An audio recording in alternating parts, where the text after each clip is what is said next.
बिस्मिल्लाहिर्रहमानिर्रहीम। अस्सलाम वालेकुम नाज़रीन, आप यूट्यूब चैनल देख रहे हैं। मैं इमरान ख़ान हूँ। नाज़रीन, सबसे पहले मैनचेस्टर में जो प्रोग्राम हमने किया उसके लिए आप सब लोगों का बहुत शुक्रिया। लोग बहुत बड़ी तादाद में आए और इससे कम से कम हमें इस बात का हौसला मिला कि हम यहाँ से आगे बढ़ सकते हैं और जो रिलीफ़ का काम है वो शुरू कर सकते हैं। ये एक बड़ा अच्छा आगाज़ है और जितनी बड़ी तादाद में ख़वातीन व हज़रात आए, मैं ये तवक्को नहीं कर रहा था। इससे हमें बड़ा हौसला मिला है। और अभी जो नेक्स्ट प्रोग्राम है वो हमारा ब्रेडफोर्ड में है। ये जो NGOs मेरे साथ काम कर रही हैं, उनके ज़रिए से हम ये पैसे पाकिस्तान में पहुंचाएंगे और वहाँ पे जो हमारे दोस्त हैं, जो टीमें हैं, बहुत सारे लोग जो पाकिस्तान में मौजूद हैं, जो काम कर रहे हैं, जो काम करना चाहते हैं, ये लोग राब्ते में हैं और लगातार रिलीफ़ का काम करेंगे। अभी भी लोग काम कर रहे हैं लेकिन वसाइल की कमी है। जब हम वसाइल मुहैया करेंगे तो ये खुलकर ज़्यादा बड़े पैमाने पर काम कर पाएंगे। अब ब्रेडफोर्ड में हमारा एतवार को प्रोग्राम है और वहाँ पे अनम्स रेस्टोरेंट है। शाम 6 बजे से लेकर रात 9 बजे तक हम वहाँ पे फ़ंड रेजिंग के लिए सारे इकट्ठे होंगे और बहुत जल्दी अपने हमवतनों के लिए हम एक टेलीथॉन करेंगे सारे मिलकर। बहुत सारे लोग हमारे साथ मौजूद होंगे। ये 2-3 दिन हम करेंगे टेलीथॉन, क्योंकि बहुत सारे लोग अकाउंट्स की तफसीलात मांग रहे हैं और ये जो अकाउंट जिन पे हम फ़ंड कलेक्शन करवा रहे हैं कुछ NGOs के लिए, ये मौजूद हैं। यहाँ पे आप मेरी स्क्रीन पे भी देख सकते हैं। तो यहाँ पे आप फंडिंग कर सकते हैं और ये फंडिंग जो है वो पाकिस्तान में सैलाब मुतासरीन के मकसद के लिए है और वहीं पे इस्तेमाल होगी। जो चीज़ें अभी तक हमें पता चली हैं वहाँ पे लोगों को चाहिए। हम आपसे अपील भी करेंगे जो लोग पाकिस्तान में मौजूद हैं वो चीज़ें मुहैया करें। बिस्तरे और कपड़े भी चाहिए होंगे, मच्छरदानियाँ हैं, खैमे हैं, पका पकाया खाना है, राशन है, दवाइयाँ हैं, फिर मेडिकल कैंप्स जो हैं वो लगाने पड़ेंगे। चारे की बहुत बड़ी मिकदार में ज़रूरत है और ये चारा दूर से ट्रैवल करके लाना पड़ेगा, क्योंकि जिन इलाकों में सैलाब आ गया वहाँ पे तो चारा अवेलेबल नहीं है, क्योंकि चारा रोज़ के रोज़ ये लोग काटते हैं और इस्तेमाल करते हैं। अब इन इलाकों में तो चारा अवेलेबल नहीं है, जहाँ अवेलेबल है वहाँ से लाना पड़ेगा। और इस वक्त जानवरों का सर्वाइवल एक बड़ा मसला है। याद रखिए कि चनाब, रावी और इसके साथ जो आपका सतलुज है, इसके जो किनारे हैं ये गाय भैंसे पालने के हवाले से, मवेशियों के हवाले से ये बड़े मशहूर हैं। यहाँ पे जो देहात हैं और जो शहर हैं, यहाँ पे बड़ी मशहूर गायों की, भैंसों की नस्लें होती हैं और ये दूध की प्रोडक्शन का एक बड़ा हब है पाकिस्तान का। तो यहाँ जो जानवर हैं उनको बचाना बहुत ज़रूरी है और इस हवाले से हमने सर्वे शुरू करवाया। हम देखते हैं कि हम कहाँ कहाँ से चारा इकट्ठा करके पहुँचा सकते हैं। उतना चारा तो नहीं मिलेगा जानवरों को, लेकिन उन्हें सर्वाइव अगर वो कर जाते हैं ये 2-3 महीने और ये वो टाइम निकाल जाते हैं तो फिर वापस चीज़ें रूटीन की तरफ आ सकती हैं। इस वक्त ज़रूरी ये नहीं है कि प्रोडक्शन हो दूध की, इस वक्त ज़रूरी ये है कि जानवर कम से कम सर्वाइव कर जाएं। अब नाज़रीन, इमरान खान साहब का वो ट्वीट या वो ख़बर जो अलीमा खानम बाहर जेल के खड़ी होकर दे रही थी कल, तो उनके ऊपर एक अटैक किया गया। अटैक वाले मामला पे मैं आता हूँ, कुछ चीज़ें और पता चली हैं। लेकिन सबसे पहले इमरान खान साहब का वो स्टेटमेंट जिससे रियासत डरती है और वो इस तरह के हथकंडे इस्तेमाल करते हैं। इमरान खान का स्टेटमेंट है कि लोगों के मैंडेट पर डाका डालने वाले खौफ में मुब्तला हैं। इसी खौफ के बायस हम पर जुल्म बढ़ाया जा रहा है। मुझे और मेरी अहलिया को कैद तन्हाई में रखा गया है। हमें सिर्फ इस उम्मीद के साथ ज़हनी अजियत दी जा रही है कि मैं टूट जाऊंगा और अपने नज़रियात से पीछे हट जाऊं। मुझे तोड़ने की कोशिश का मकसद आवाम की आवाज़ दबाना है। ये वही तर्ज अमल है जो सकूत ढाका के वक्त याया खान का था। उसने भी सिर्फ अपने इक़्तिदार की तवालत की कोशिश में अंधा होकर अवामी आवाज़ को दबाने के लिए हर किस्म की फस्तायत बपा की और बिलाखिर मुल्क को तोड़ दिया। ये सारी तफसीलात हमूदुर रहमान कमीशन रिपोर्ट में मौजूद हैं। आसिम मुनीर भी अपने इक़्तिदार को तूल देने के लिए मुल्क में जुल्म कर रहा है और मुल्क को कमज़ोर कर रहा है। अब यही फ़र्क है ना अलीमा खानम में और बाकी लोगों में। बाकी लोग जेल में इमरान खान से बाहर निकल कर आते हैं, पूरे ट्वीट के अंदर कहीं पे फील्ड मार्शल आसिम मुनीर साहब का नाम नहीं होता। अलीमा खानम जेल से निकल कर आती हैं तो आसिम मुनीर का भी नाम होता है और उनके साथ नत्थी करके याया खान का नाम भी होता है। तो एस्टेब्लिशमेंट को ये प्रॉब्लम तो अलीमा खानम से है। 1971 और मौजूदा दौर में बहरहाल फ़र्क सिर्फ ये है कि आज अवाम बाशऊर है। सोशल मीडिया ने तमाम हक़ाइक़ अवाम पर वाज़े कर दिए हैं और अवाम जुल्म के ख़िलाफ़ अपने हकूक़ के लिए खड़ा होना सीख चुकी है। यही वजह है ये जुल्म का निज़ाम जल्द ख़त्म होकर रहेगा। वक्त आ गया है कि अवाम की आवाज़ सुनी जाए। मुल्क में सैलाब की वजह से हर जानिब तबाही है। पाकिस्तान की मईशत पहले ही तबाह हाल है। अब सैलाब की वजह से लोगों की फसलें, माल मवेशी सब डूब गए हैं, जिससे ज़रूरी मईशत मुकम्मल तबाह हो गई है और इसका असर पूरे मुल्क पर पड़ेगा। ऐसे में अहम है कि सैलाबज़दा इलाकों की इमदाद के लिए बिला तफरीक सब अपना किरदार अदा करें। अगर मैं जेल से बाहर होता तो इस मकसद के लिए ज़रूर टेलीथॉन और फंड रेजिंग करता। महज हुकूमती इदारे इतनी बड़ी आफत का मुकाबला नहीं कर सकते, बल्कि हर एक शख्स को अपना हिस्सा डालकर मिन हैसुल कौम इसका मुकाबला करना होगा। मुस्तकबिल में सैलाब की तबाहकारी से बचने के लिए हंगामी बुनियादों पर ज़्यादा से ज़्यादा शजरकारी करना होगी। ये इमरान खान साहब ने कहा कि वो बाहर होते ज़रूर टेलीथॉन करते, और अगर इमरान खान करते तो उसका क्या इम्पैक्ट होता आप सबको अंदाज़ा है। अब इमरान खान मौजूद नहीं है तो हम इसकी कोशिश करेंगे। बहुत सारे ऐसे लोग जो इमरान खान साहब के साथ फंड रेजिंग करते रहे, उनसे हम दरख्वास्त करेंगे कि वो हमारे साथ शामिल हों और वो हमारी मदद करें। हम हर पॉलिटिकल पार्टी को ये दावत देते हैं, जो भी इसके अंदर आना चाहता है, जो भी हमारा साथ देना चाहता है, वो आ जाए। हम किसी को मना नहीं करेंगे।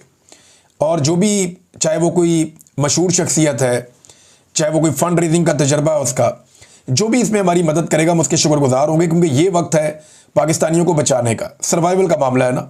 हुकूमत की तो ये काबिलियत भी नहीं है, उनके पास इतने वसाइल भी नहीं। हमें मैदान में आना पड़ेगा, हम कोशिश करेंगे। इमरान खान अगर ये करते तो बहुत बड़े पैमाने पर करते, ये हम सब जानते हैं। मेरे ख्याल में तो इस वक्त इमरान खान को एक टेलीथॉन के लिए सिर्फ बाहर निकालें फिर वापस बंद कर दें, तो आप उसका इम्पैक्ट देख लीजिएगा कि कितनी इमदाद इकट्ठी हो जाती है पाकिस्तानियों के लिए और कितने बड़े पैमाने पर इकट्ठी हो जाती है। आखिर में इमरान खान साहब ने इसी पैराग्राफ में कहा कि मुस्तकबिल में सैलाब की तबाहकारी से बचने के लिए हंगामी बुनियादों पर ज़्यादा से ज़्यादा शजरकारी करना होगी। दरख्तों की कटाई भी रोकनी चाहिए। वैसे बलूचिस्तान में अख्तर मेंगल के वालिद की बरसी पर हमले की शदीद मजम्मत और अख्तर मेंगल से इजहार ताज़ियत करता हूँ। बलूचिस्तान के हालात दिन ब दिन ख़राब होते जा रहे हैं क्योंकि वहाँ पर अवामी नुमाइंदगान को हुकूमत करने की इजाज़त नहीं दी जाती। 8 सितंबर को महमूद अचकज़ई की हड़ताल की कॉल पर तहरीक इंसाफ भरपूर शिरकत करेगी। बलूचिस्तान की आवाम को दहशतगर्दी और हाइब्रिड माहौल से निजात मिलनी चाहिए। खैबर पख्तूनख्वा में तहरीक इंसाफ की हुकूमत को कमज़ोर करने के लिए वहाँ ऑपरेशन का आगाज़ किया गया है, जिसे खैबर पख्तूनख्वा हुकूमत को फौरी तौर पर बंद करवाना होगा। अली अमीन गंडापुर को खुसूसी हदायत करता हूँ कि सूबे की आवाम पहले ही सैलाब की वजह से मुतासर है, लिहाजा इस ऑपरेशन के खिलाफ भरपूर मज़ामत करके इसे रुकवाएँ। कबायली अजला में होने वाले ड्रोन हमले बंद करवाना खैबर पख्तूनख्वा हुकूमत की जिम्मेदारी है। अवाम की जानो माल का तहफ़्फ़ुज़ हमारी हुकूमत की जिम्मेदारी है। अफ़गानिस्तान में ज़ल्ज़ले पर मेरा दिल बहुत रंजीदा है और मुझे दुख है कि हम अपने मुसलमान भाइयों को ज़बरदस्ती मुल्क से बाहर निकाल रहे हैं, जबकि मुश्किल की इस घड़ी में हमें उनके साथ खड़ा होना चाहिए। खैबर पख्तूनख्वा हुकूमत को भी अपने अफ़गान भाइयों की मदद करनी चाहिए।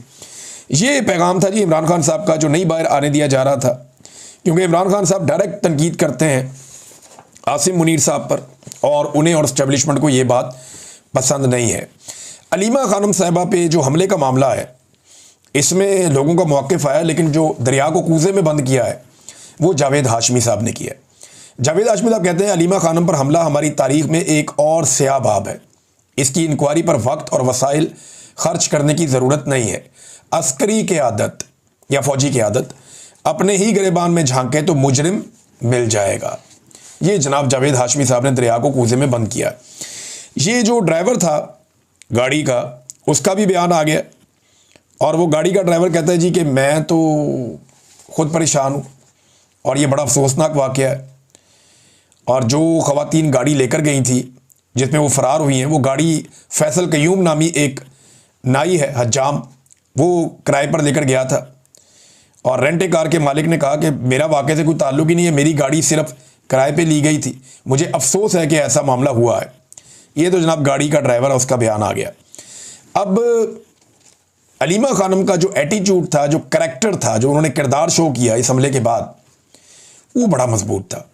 यानी मैंने नवाज शरीफ साहब को भी देखा, उनके ऊपर भी इस तरह का एक बुज़दिलाना हमला हुआ। एक मजहबी जनूनी ने उन पर जूता फेंक दिया, ख्वाजा आसिफ के ऊपर एक मजहबी जनूनी ने स्याही फेंक दी, लेकिन उनके जो रिएक्शंस थे ना वो बड़े अजीब थे। यानी मुझे ऐसा लगा कि वो बहुत बौखला गए थे और उन्होंने वो हौसला मैंने उनके अंदर उस तरह नहीं देखा जो मैंने अलीमा खानम में देखा। हालांकि वाक़यात सारे ही काबिल मज़म्मत हैं। जब नवाज शरीफ के साथ ये हुआ हमने तब भी मज़म्मत की थी, ख्वाजा आसिफ के साथ हुआ हमने तब भी मज़म्मत की थी, एहसन इकबाल के साथ हुआ हमने तब भी मज़म्मत की थी, यहाँ पे भी हम मज़म्मत करते हैं। लेकिन अलीमा खानम ने जो अपना करैक्टर शो किया है, शौकत खानम साहिबा ने वाकई अपने बच्चे बड़े मजबूत ट्रेंड किए हैं, कमाल तरबियत की है अपने बच्चों की। अलीमा खानम को अंडा लगता है और विद इन 2-3 सेकेंड्स उन्हें सारी सिचुएशन समझ आती है। वो लोगों को कहती है रुक जाओ, बैठ जाओ, कोई फर्क नहीं पड़ता। वो अपने चेहरे पे मुस्कुराहट लेकर आती है। ये आसान नहीं है कोई आपको अंडा मारे, और इस उम्र में 70+ आपकी एज है, इंसान वैसे ही थोड़ा सा चिड़चिड़ा और सख्त तबीयत का हो जाता है। तो इस मौके के ऊपर अपने आसाब को काबू रखना, कॉन्फिडेंस शो करना, मुस्कुराना, ये शिकस्त है उन तमाम कुव्वतों की जो अलीमा खान को अंडा मारने के पीछे है।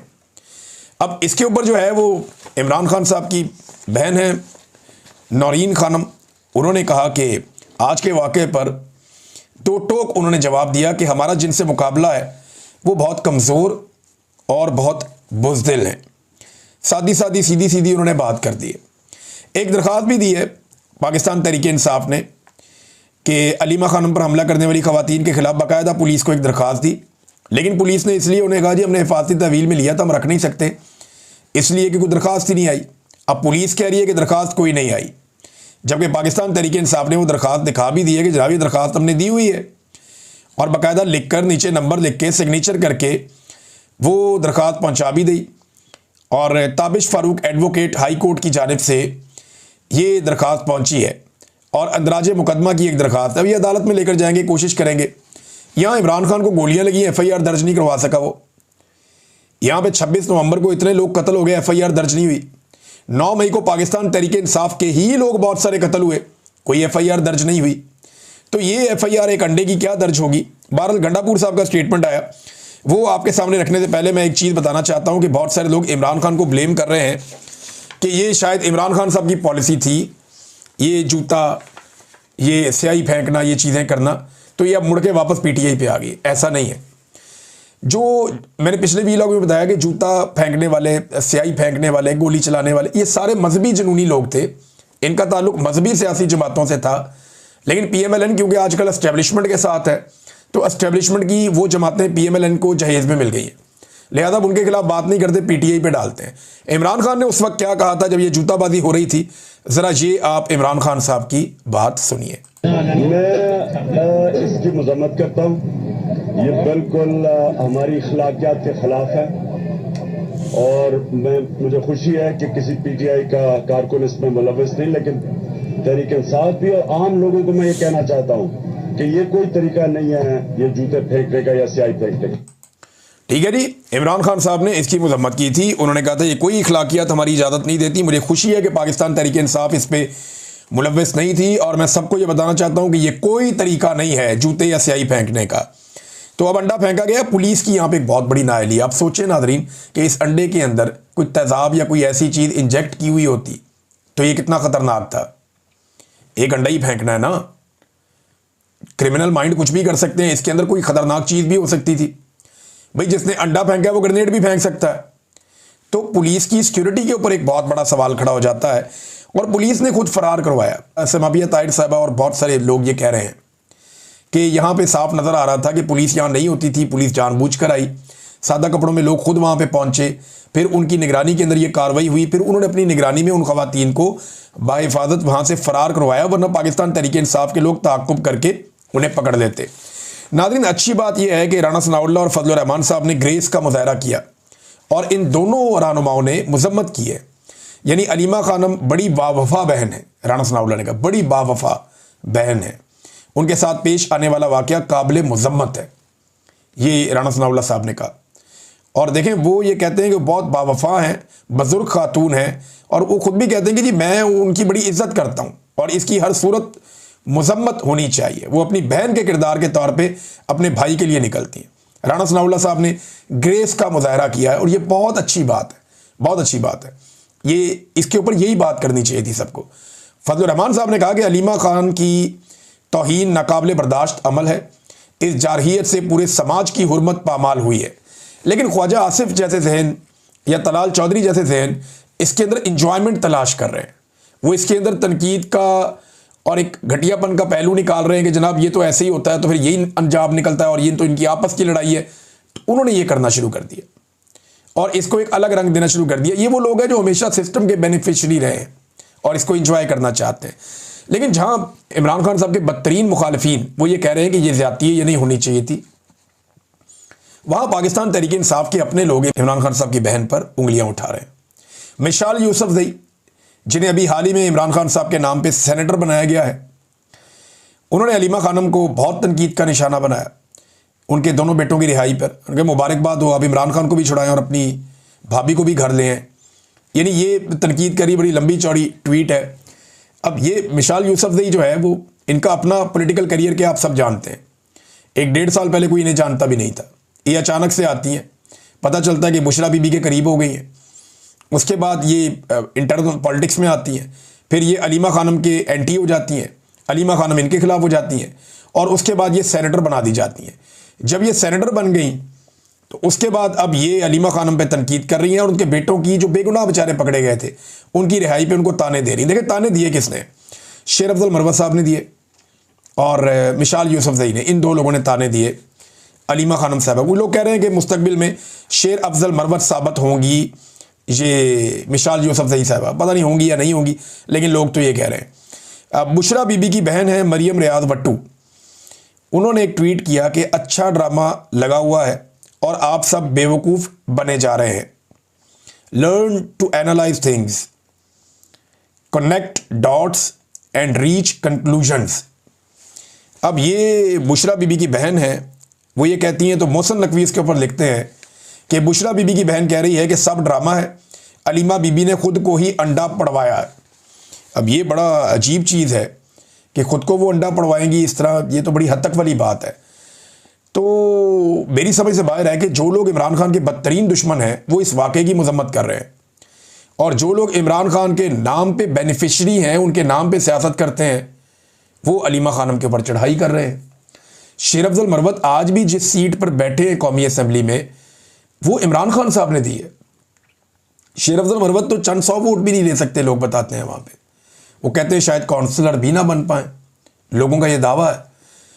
तो इमरान खान की वजह से वो ये कौमी असम्बली में बैठे हैं, लेकिन इमरान खान की बहनों पे वो तनकीद करते हैं। और ये वो बहन है जिस पे एस्टेब्लिशमेंट सख्त गुस्से में है कि ये क्यों वो स्टेटमेंट बाहर लेकर आती है इमरान खान की जो कोई और नहीं लेकर आता।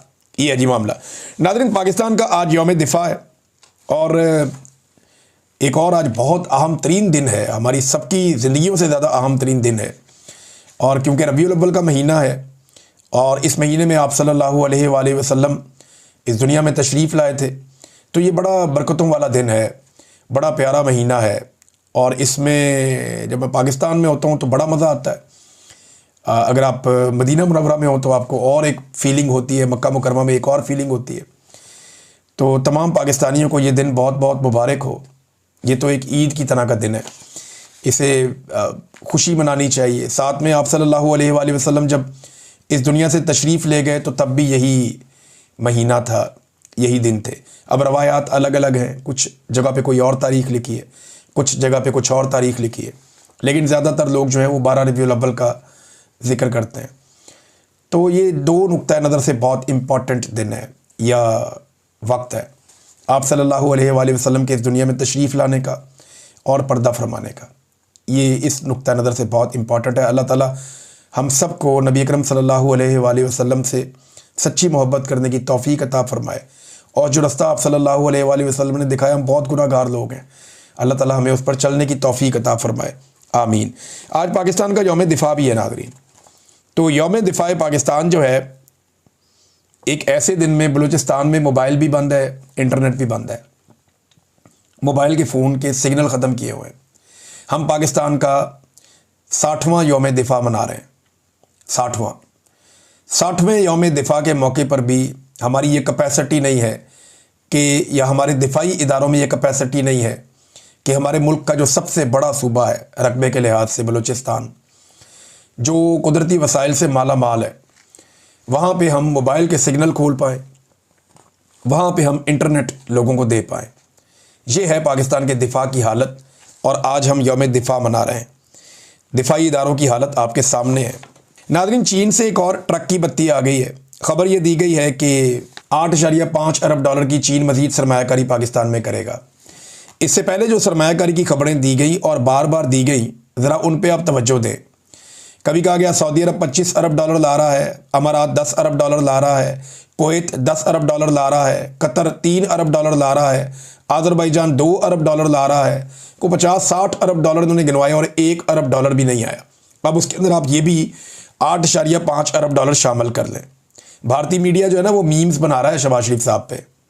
ऐसा लगता था कि एक अजनबी घूम रहा है चाइना में जो तवज्जो का तलबगार है, यानी वहाँ पे मोदी और पुतिन खुशगपियाँ लगा रहे हैं। शुमाली कोरिया के, चीन के और रूस के सदूर जो हैं वो एक दूसरे को प्रोटोकॉल्स दे रहे हैं और हमारा वज़ीर आज़म उनके पीछे जा जाकर तवज्जो हासिल करता है।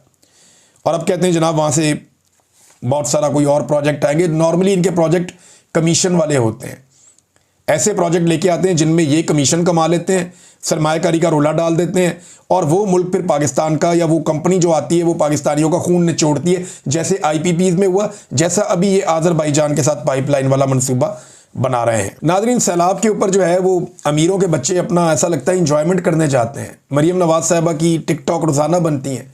अभी कश्तियों वाला एक टिकटॉक आया, मरीम नवाज़ इतनी दूर, एकड़ों दूर खड़ी हैं कश्तियों से। मैं ये बोट्स खुद चलाता रहा हूँ तो इसके अंदर इतना साउंड होता है कि आपको साथ वाले बंदे से चिल्ला के बात करनी पड़ती है, और मरीम नवाज़ एकड़ों दूर ऊपर हाइट पे खड़ी होके इनके साथ बात कर रही हैं आहिस्ता आवाज़ में। उनका अपना कैमरा तो रिकॉर्ड कर रहा है, सामने वालों को कुछ समझ नहीं आ रही, बगैर माइक के ही। मुझे हैरत होती है, लोगों को ये बेवकूफ़ समझते हैं। बिलावल पहुंचे हैं वहाँ जाके कसूर में, उन्होंने दौरा किया, उन्होंने कहा जी मेरा वफाकी हुकूमत से तल्लक ही कोई नहीं, हालात देखने के बाद। फिर उनके चेहरे पे जो मुस्कुराहट थी, उनको जाली एक रेस्क्यू करके भी दिखाया गया। वहाँ से कश्ती आती है, यहाँ से अचानक बिलावल निकलते हैं और उस कश्ती के अंदर से रेस्क्यू किए जाते हैं बंदे। उनके चेहरे पे बड़ी खिलखिला रहे थे, वो कह रहे हैं मेरा वफाकी हुकूमत से ताल्लुक ही कोई नहीं है। साथ गवर्नर बैठाया हुआ जो वफाक का नुमाइंदा है, वालिद जो हैं वो सदर पाकिस्तान है, वफाक का सबसे बड़ा ओहदा, और कहते हैं वफाकी हुकूमत से ताल्लुक कोई नहीं है। हैरत होती है मुझे। बिलावल का जो आज का स्टेटमेंट था ना कल का, वो बड़ा इंपॉर्टेंट है। उन्होंने कहा जी कि बदकिस्मती से हमारे मुल्क में कुदरती आफत के वक्त तनकीद की जाती है। अब इसी बिलावल का 2021 का स्टेटमेंट देखें, इमरान खान की वजह से कोरोना की तीसरी लहर फैल गई है, तब भी तो कुदरती आफत थी, आप ही तनकीद कर रहे थे। तो बात यह है कि इमरान खान ने दुनिया में सबसे अच्छा कोरोना से निपटा, दुनिया ने उसकी तारीफ की और आप उसकी तनकीद कर रहे थे। और आज दुनिया आपको कह रही है कि हम और पैसे नहीं आपको देते। आपने पिछली दफ़ा सैलाब आया, जो पैसे हम आपसे लेकर आपने हमसे मांगे, उनके ऊपर आपने आज तक एक भी प्रोजेक्ट जमा नहीं करवाया। आप नालायकी करें तो कोई तनकीद ना करे, और वो बेहतरीन काम करे और आप तनकीद करें। तो बिलावल साहब ऐसे तो नहीं चलेगा ना। अगर इज्जत चाहिए और तारीफ चाहिए तो आपको काम करना पड़ेगा, काम करके आपको दिखाना पड़ेगा, लोग खुद आपकी तारीफ करेंगे। नादरीन, आखिर में मैं आपको बताता हूँ, हसनात मलिक साहब को भी हम वेलकम टू द पार्टी करते हैं, क्योंकि उनके बारे में खबरें आ रही हैं कि मीडिया में उनकी शमूलियत पर या उनके जाने पर पाबंदी लगा दी गई है, एक अनअनाउंस्ड किस्म की। कुछ दोस्तों ने मुझे ये बात बताई, कंफर्मेशन आ जाएगी, लेकिन अगर ये हो गया है तो हसनात मलिक साहब दिल छोटा ना करें, ये आपकी आवाज़ नहीं दबा सकते, जो मर्जी करते रहें। अब तक के लिए इतने, अपना ख्याल रखिएगा, अपने इस चैनल का भी। अल्लाह हाफ़िज़।